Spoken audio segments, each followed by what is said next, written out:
Dear students, let us start the discussion on today's newspaper, that is 4th April 2017. The first article, finally action on bad loans. Here we will be discussing about non-performance assets of the banks. What the author argues over here is we have wrongly diagnosed the problem of NPAs in India. The stressed assets, they include NPAs, restructured loans, and also unrecognized bad loans. All these together account for 20% of total loans given by the public sector banks, 16% of the total banking loans in India. This is huge. Now, what is the problem recognized over here? The first thing is mismanagement in the banks, corruption, excessive government control. Wherever the accountability is there, obviously there also shall be some authority. So government, when it is being made accountable, so government exercising the control over the banks is not a misnomer according to the author. So the Nayak committee also has recommended for Bank Boards Bureau. So all the board level appointments, director level appointments in the public sector banks will be made by this Bank Boards Bureau. According to author, it has added to another layer of decision making in the bank management, and because of this the decisions are going to be further delayed. So the way forward according to the author is providing for more independence to the bank boards to act. That is, many of the real loans, they can be written off so that the banks can start their activity on a clean slate. So in this case, the bank boards or bank directors, they are not inclined to do so. They are feared of 3 C's. 3 C stands for CAG, CBI, CVC. And the second is, along with these written offs, government shall also reinfuse the capital. Remember that NPAs is not a problem of public morality, it is more an economic problem. So economic downturn exists across the world. So the government's infusion of the capital will revive the credit growth of the banks, which will provide for private investmental growth and economic growth thereby. So this is what is the solution according to the author to the growth scenario which we are having in India today. So yesterday, Rangarajan article also has spoken the similar lines. What Rangarajan article was talking about, greater emphasis on public investment if private investment is not coming in. So we also have to provide right environment for the business.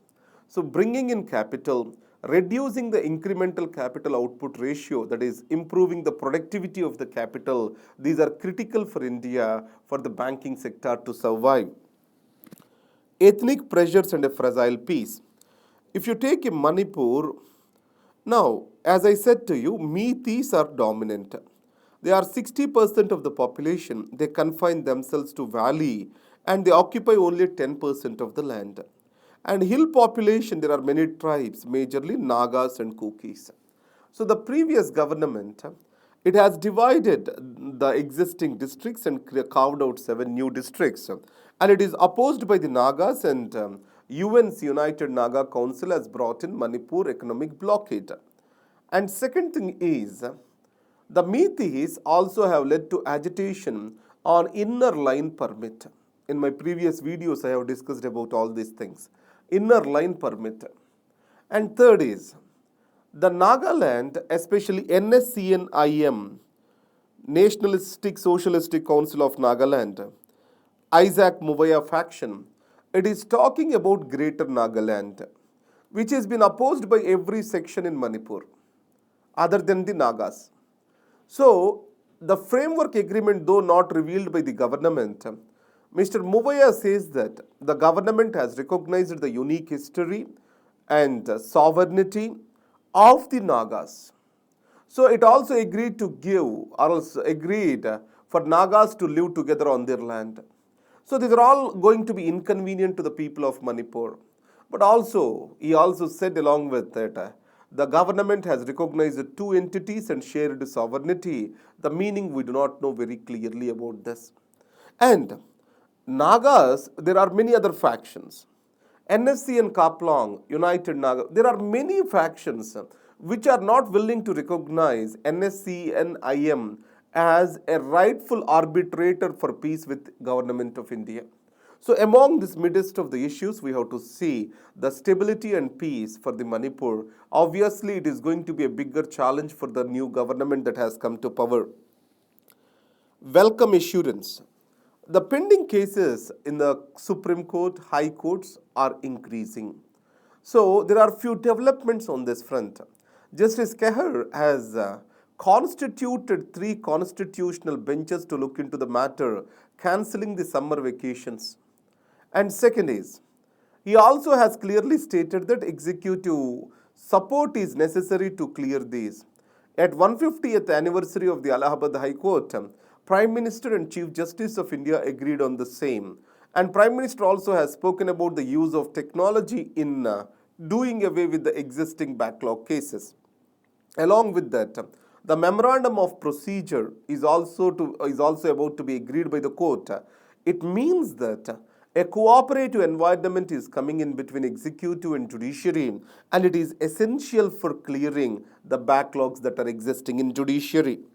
Coming to climb down in Caracas, it is about Venezuelan situation. I want to tell you one thing. In a presidential form of the government, the tendency of the ruler to transform himself as a dictator is very high. This is what is the Venezuela is going through. The president over there, he has appointed all his men to various important positions. That is Mr. Maduro, the President Maduro, Nicole Maduro. He has appointed all his men to judiciary and legislature. So he is being unquestioned now. Already Venezuela is going through an economic crisis situation. Then we need to understand how the institutions can protect their integrity. This is what is the question. Now, I don't go much into this article because it is not very much relevant for us from the examination perspective. Now, back to Bahujan model. So, let's talk about identity politics and growth of Dalit assertiveness in India. I'll talk about the Green Revolution as a landmark event in India, not just economically but also politically. A new land owning class has become economically strong and it wanted to be assertive in the politics too. And many of the OBC factions which are land owning, they entered into the politics. And second is, simultaneously the violence against the Dalits also has increased.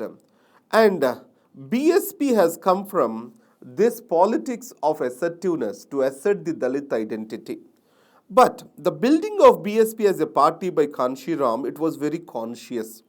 It was conscious surrounding ideology, infrastructure, along with the electoral politics. These 3 went together. That's how the BSP has come into existence. In the early days, the Congress, which has represented the interests of the Dalits, its major promise to the people is mainstreaming the Dalits into national life, or mainstreaming them into the national politics. That's what has been spoken about.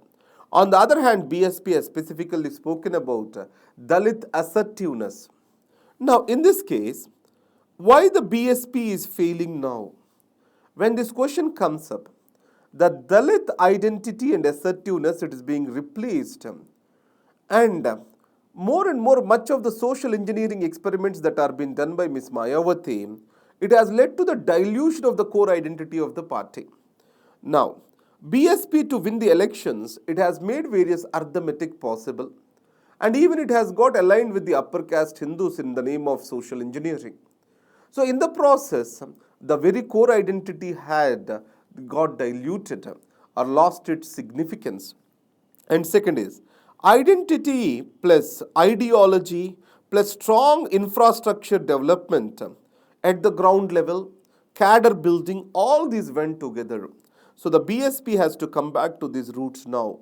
Ideology and connecting with the cadre and everything that works together for Dalit politics in India. Now let's go to the world page. Trump welcomes Sisi as part of bilateral reset. Now let's talk about the Egypt. You know that in the Arab Spring, Mr. Mubarak was thrown out. And after that, it transformed into democracy, and Muslim Brotherhood led by Mr. Morsi has come to power. And this Morsi was overthrown by Mr. Sisi and he became the president. So as democracy was overthrown, US as the protector of the democracy has imposed the sanctions on Egypt. Now, Mr. Trump sees Egypt as a friend in fight against terrorism and he invites him for talks and also promised him aid. So this is what is happening. Now coming to global initiative launched to fight the fake news. Today, the world's major challenge is how to fight information asymmetry created on the virtual platforms. And most of the people, they suffer from closed loop circularity. It means you will be repeatedly hearing the same news again and again, same opinion again and again, and you will be in your own loop believing that that is right. So in this case, Ford Foundation, Facebook, Mozilla all have come together and they brought in News Integrity Initiative. In this case, I want to give you a good example which has been launched in the France by the news agencies in support with Google. That is what is called cross-check. So this cross-check is a platform to highlight fake news and information asymmetry. So our generation's biggest challenge is to fight the information asymmetry on the online web. Now coming to news. Barak missiles, these are surface to air missiles. India is acquiring them from Israel. The Prime Minister Modi is about to visit Israel and UAVs. Along with this, we are also going to buy the AWACS, airborne warning systems. Airborne warning and control systems. This is what we are going to buy. So this is called as bird in eye, or an eye in the sky, sorry. An eye in the sky, and it is essentially a force multiplier. It means, let's take a war is going on. If you keep it on a aeroplane and keep it in the sky, it can cover some 400 or 300 kilometers of things, and it can give or intercept whatever the communication is happening in the near war field. So because of this, it is very much essential strategically, and that's why it is called force multiplier. Now I have given you the notes. So we have launched the website laex.in/testprep. So slowly we are going to shift the current affairs onto this website, laex.in/testprep. So we want to nurture the answer writing skills of the students day by day, rather than just simply conducting some test series. And we want to give some energies towards it. So on this, obviously that involves the cost, and we are going to divide the costs among the students. Whatever we pay to the people who are correcting the papers, we are going to collect the same from the students. So laex.in/testprep. In this, you will get the LAEX weekly magazines, which will have the printed notes which I am giving over here. And second is, Sandeep sir videos will be available over there. And answer writing practices, we are making some videos. These also will be made available on this platform. That is laex.in/testprep. That's where you can get through all the things. Thank you very much and all the best.